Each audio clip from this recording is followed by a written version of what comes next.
Good afternoon, everybody. This is the news with b.c.begley. I am your host, and it's Wednesday, December the 3rd, 2025, and let's jump right into our top news stories for today. U.S. President Donald Trump has threatened military action against Colombia over drug trafficking, warning that those selling cocaine into the United States could be attacked. His comments come amid heightened tensions with Venezuela, where the Trump administration has doubled the reward for information leading to President Nicolas Maduro's capture. President Trump reportedly urged Maduro to step down during a phone call, but Maduro refused. The president held a security meeting on Monday, with the White House stating that multiple options remain on the table, the Express has reported. Maduro, labeled a dictator by Western leaders, vowed to defend Venezuela and then criticized U.S. actions as psychological aggression.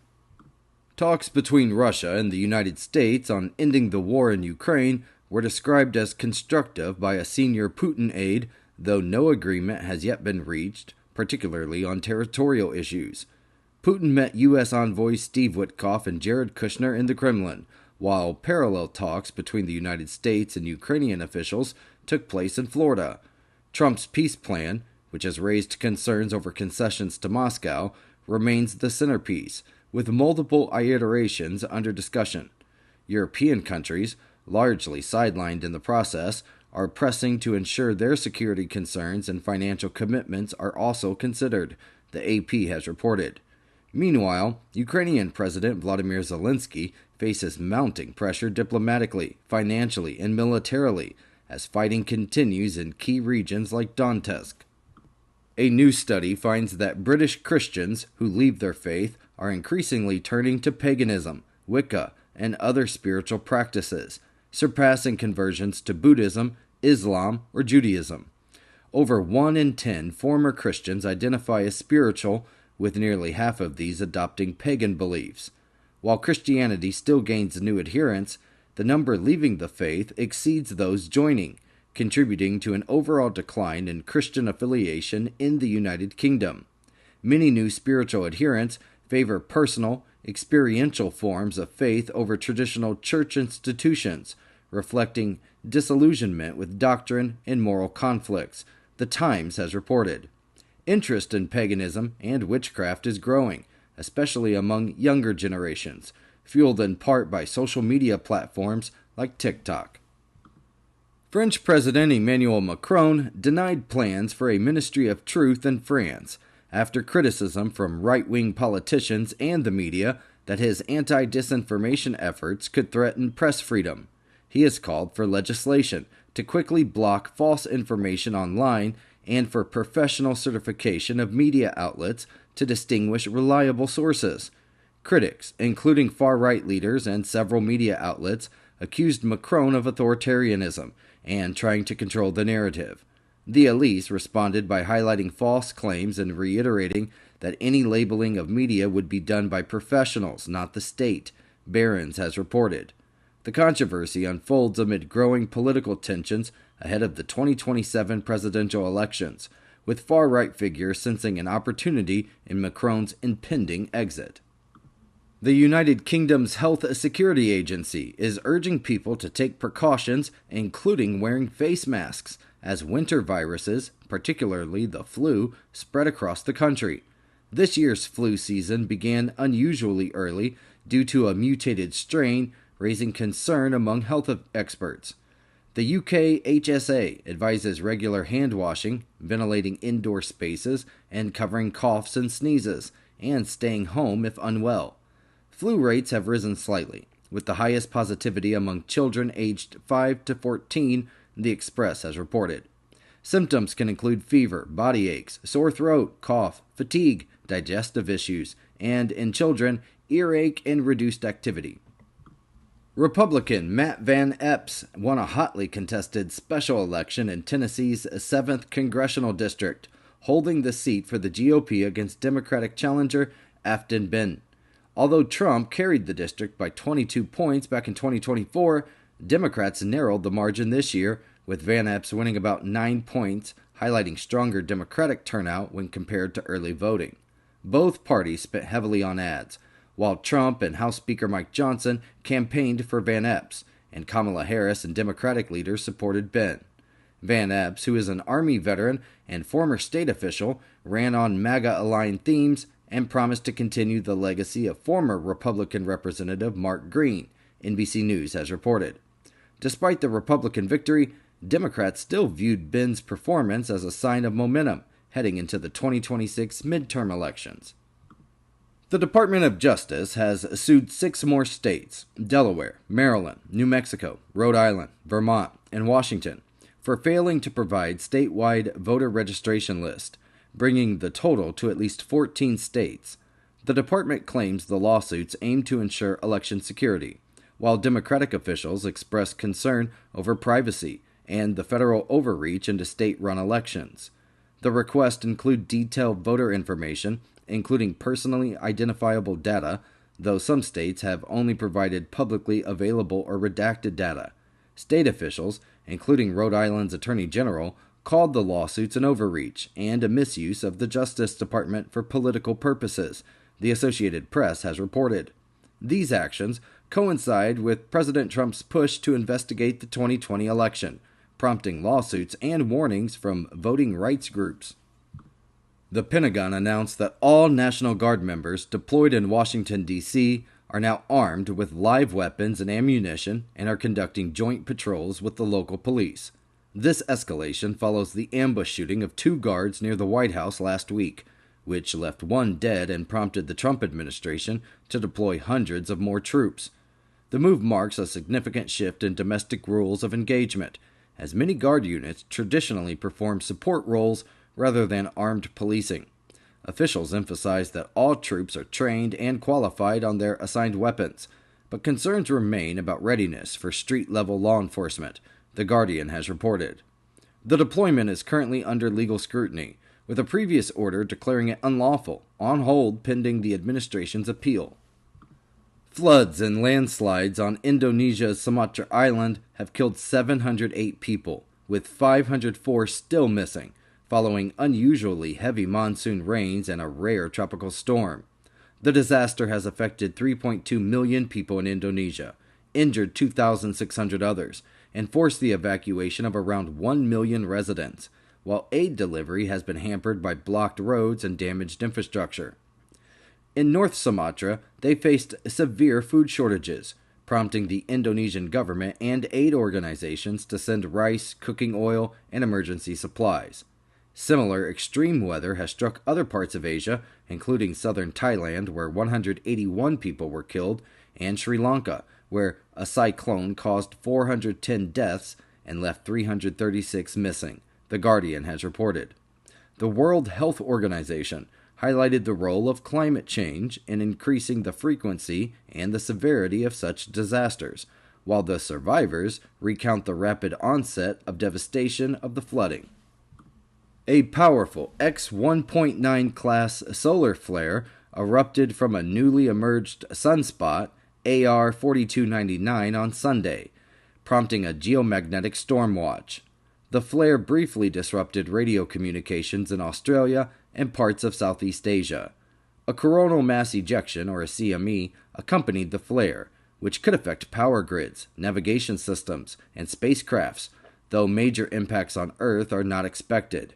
The CME may cause minor technological disruptions and geomagnetic storms as early as December the 3rd, with potential visibility of the northern lights in northern U.S. states, CBS News has reported.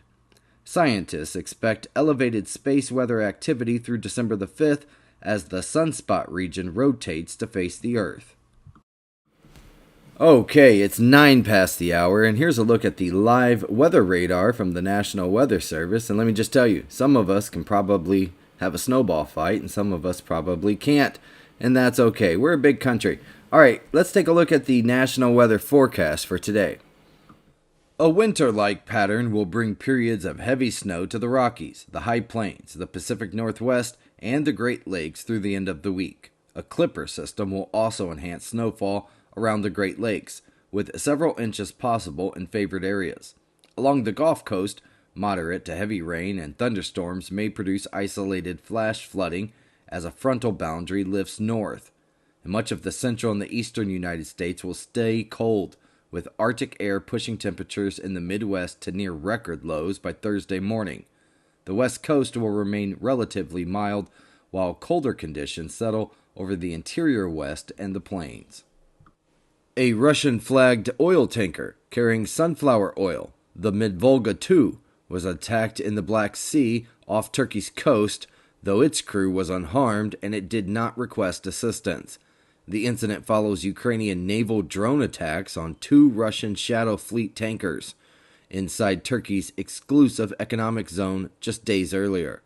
Turkey's President Erdogan condemned the earlier attacks as a, quote, worrying escalation that threatens navigation, safety, and the environment. Both previous attacked vessels are linked to Russia's sanctioned evading Shadow Fleet. This, according to Open Sanctions, ABC News has reported. Ukraine has increasingly targeted Russian shipping with naval drones during the war, though earlier operations were mostly limited to the northern Black Sea. Britain plans to remove the automatic right to trial by jury for many lower-level criminal cases as part of emergency measures to address a severe court backlog and overcrowded prisons, the Justice Minister David Lammy announced. Defendants facing charges likely to result in sentences under 3 years would no longer be able to choose a jury trial, though jury trials would remain for serious crimes such as murder, rape, robbery, and arson. The reforms introduce new judge-only swift courts expected to cut trial time by 20%, while magistrates' sentencing powers would be expanded to reduce pressure on crown courts. Critics, including the Bar Council, argue that years of underfunding, not jury trials, caused the crisis, and warn that removing juries will not solve delays and may undermine justice, Reuters has reported. With about 78,000 cases awaiting jury trial, and some London cases already listing into 2029 through 2030, the government says urgent action is needed, though the proposals still require parliamentary approval. India's telecom ministry has ordered smartphone manufacturers to pre-install the government's cybersecurity app on all new devices and prevent users from deleting it, while also pushing the app to older models via software updates. The government argues the app is essential for combating cyber fraud and improving telecom security, citing its role in recovering stolen phones and blocking fraudulent connections. Privacy advocates warn the mandate undermines users' consent and could pave the way for expanded government surveillance. Telecom Minister insisted the app remains, quote, voluntary, though he did not clarify why manufacturers must ensure that it cannot be disabled or removed, the Associated Press has reported. The directive is expected to face resistance from companies like Apple and comes amid similar government tech mandates in countries such as Russia. Malaysia's Transport Ministry announced that the search for missing Malaysia Airlines flight MH370 will resume on the 30th of December, more than 10 years after its disappearance. The U.S.-based company Ocean Infinity will conduct a 55-day intermittent seabed search under a no-find, no-fee contract, targeting areas deemed most likely to contain the wreckage. Families of the 239 people on board welcomed the renewed effort, expressing hope for long-awaited answers and closure. Previous searches across more than 120,000 square kilometers of the Indian Ocean failed to locate the plane, though debris has washed ashore in East Africa and the Indian Ocean Islands, The Guardian has reported.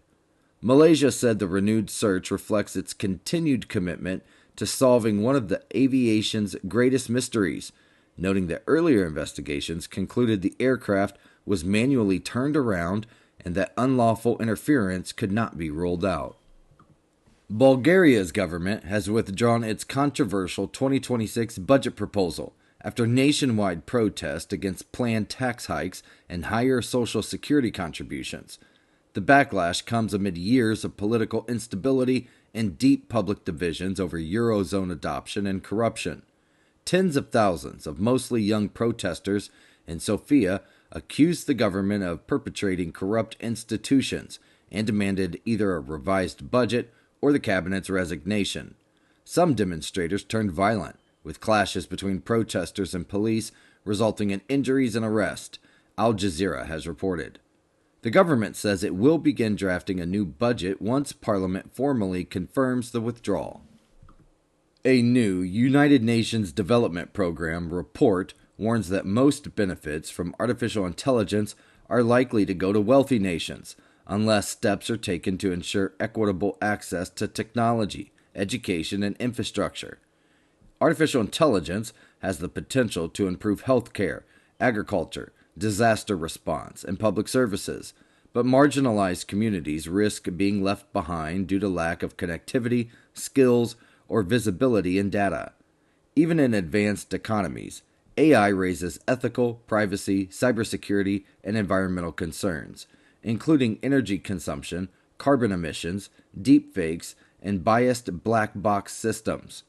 The report highlights that Asian nations like China, Japan, and Singapore are well positioned to harness AI, while countries like Afghanistan and Myanmar face significant barriers, the AP has reported. It urges governments to invest in digital infrastructure, training, fair competition, and social protections to democratize AI and protect vulnerable populations from disruption. The Taliban carried out a public execution in Afghanistan of a man convicted of killing 13 members of a family, including 9 children, earlier this year. Tens of thousands attended the execution at a stadium, making it the 11th public execution since the Taliban has returned back to power in 2021. A UN special report for Afghanistan condemned the execution as inhumane and a violation of international law, the AP has reported. The Supreme Court said the death sentence was confirmed by multiple courts and approved by Taliban's supreme leader, and that the victims' relatives chose the execution over forgiveness. The Taliban's return to power has seen a revival of public punishments under a strict interpretation of Sharia law, alongside restrictions on women's education and employment.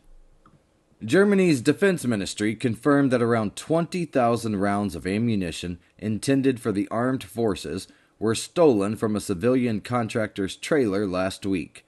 The theft occurred between November the 24th and the 25th, while the trailer was parked overnight, and it was discovered on November the 28th. The military is investigating the incident with local police and emphasized the seriousness of ensuring that such ammunition does not fall into the wrong hands. The heist comes as Germany is expanding its armed forces, aiming to increase active personnel to 260,000 and add 200,000 reservists by the year 2035, CNN has reported.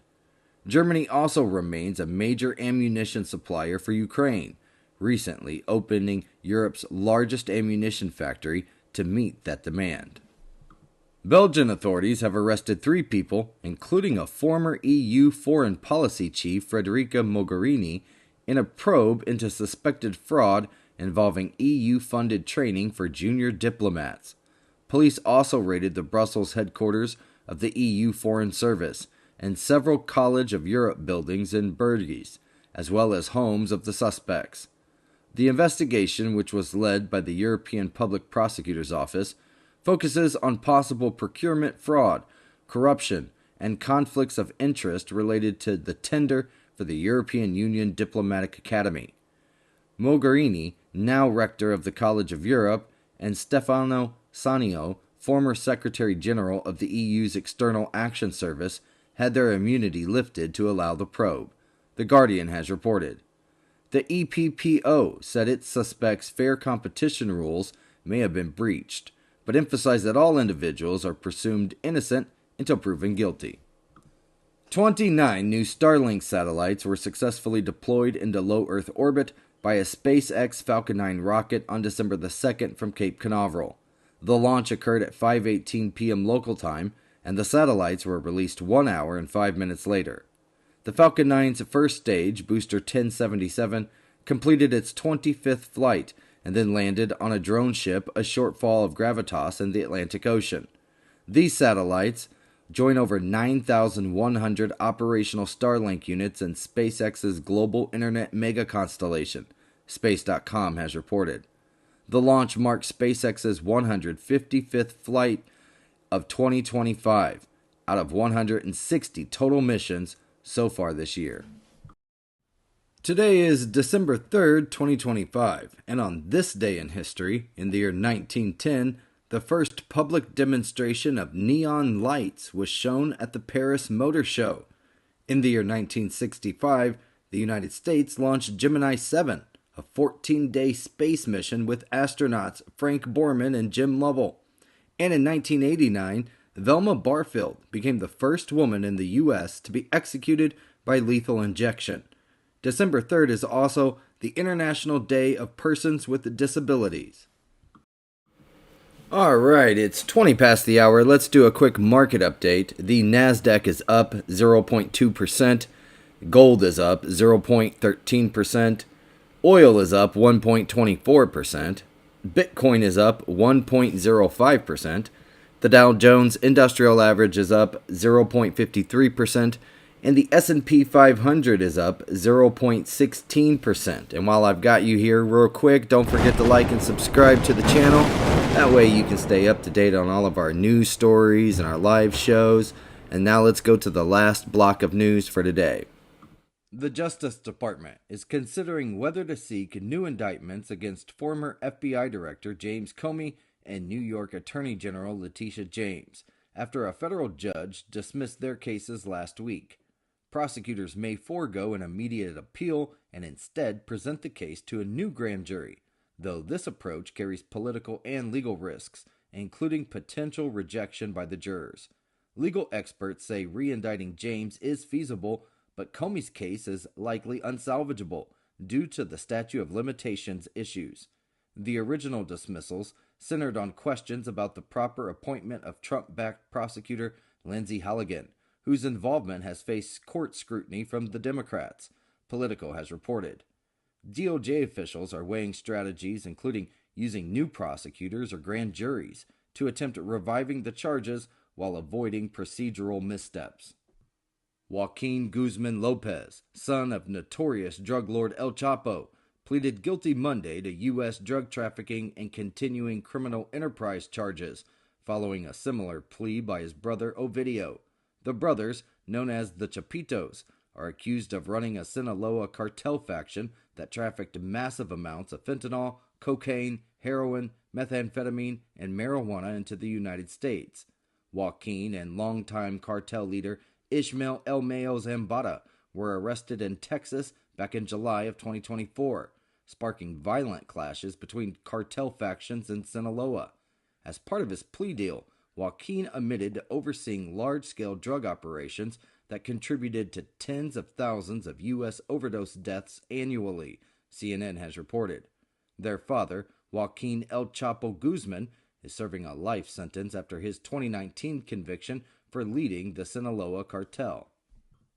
The Trump administration is investigating whether Minnesota state welfare funds were diverted to the terrorist group Al-Shabaab, Treasury Secretary Scott Bessent said on Monday. Allegations stem from reports that millions from Minnesota programs, including a $250 million fraud scheme involving the nonprofit Feeding Our Future, may have ended up in the hands of the terrorist group. Minnesota Republicans, including Representative Tom Emmer, have urged federal prosecutors to examine the claims, while Minnesota Governor Tim Walz welcomed an investigation and then emphasized that he would cooperate. Critics, including Trump, have linked Somali immigrants in Minnesota to fraud, though state officials and community leaders say that most are victims of these schemes.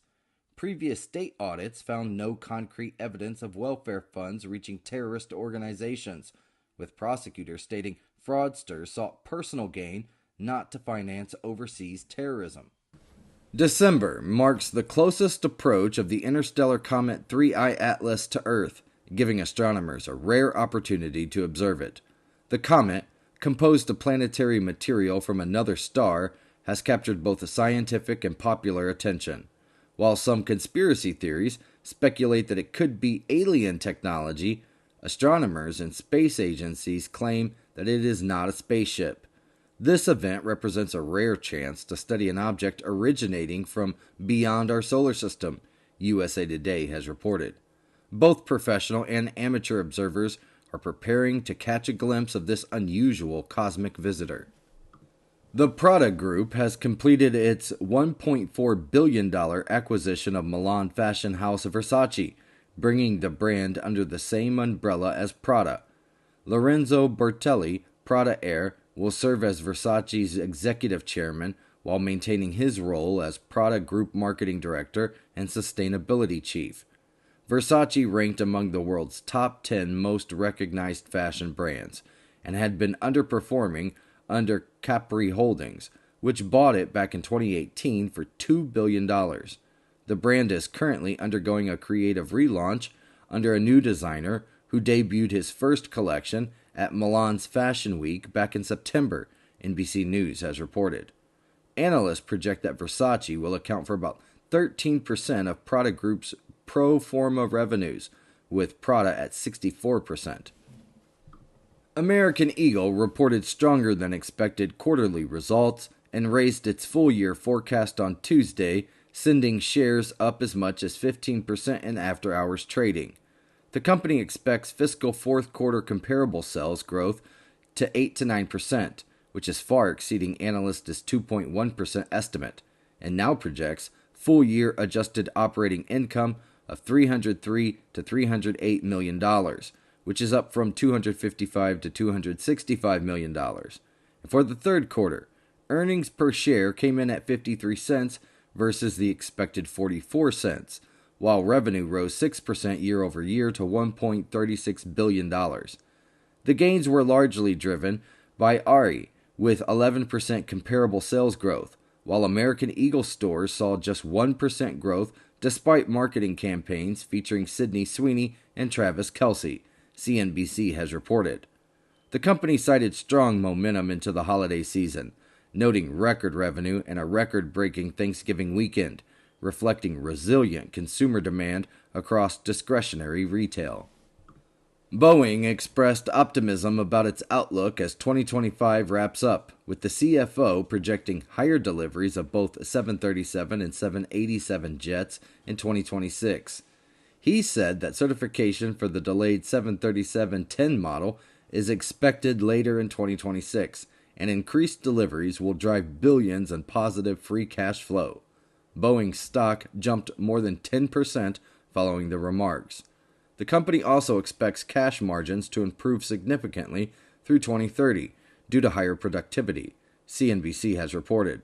Strong October deliveries, aided by FAA approvals allowing pre-delivery sign-offs on 737 MAX and 787 jets, have helped Boeing return to cash-positive territory for the first time in nearly 2 years.